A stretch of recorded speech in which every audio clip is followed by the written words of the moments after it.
Ер адам полиция бөлімшесінен әрең шыққанда оны жүздеген бұзақылар қоршап алды. Полиция қызметкерлерінің ешқайсысы араласуға батылы бармады. Себебі басшы ішкі істер министрінің күйеу баласы еді. Бұл қалада министрдің сөзі заң болды. Даша министрдің күйеу баласының бір адамын ренжіткен болып шықты. Ал бұл адам ағасының кегін алу үшін сол жерде болды. Ол сөзін аяқтай салысымен министр өз адамдарына да Шанның басына соққы беруді бұйырды.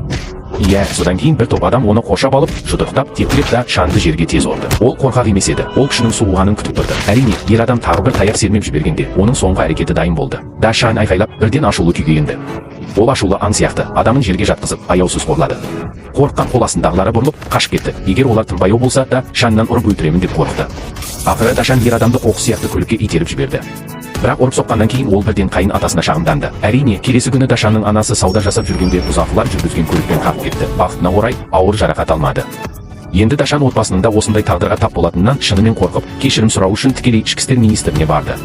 Алайда министр одан сайын менмен болып Дашанның ашуын тудырды. Мүгедек қыздың басынан өткен қиындықты есіне алып, ол ашуын баса алмай, ашулы күйге түсті.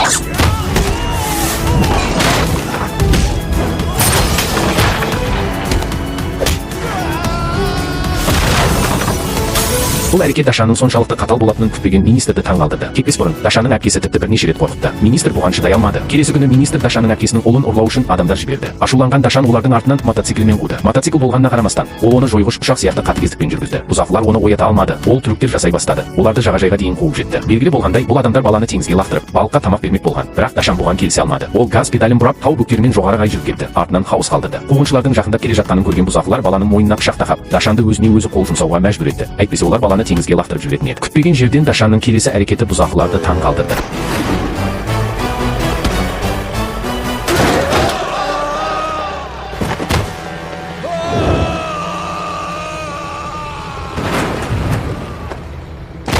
Не обей!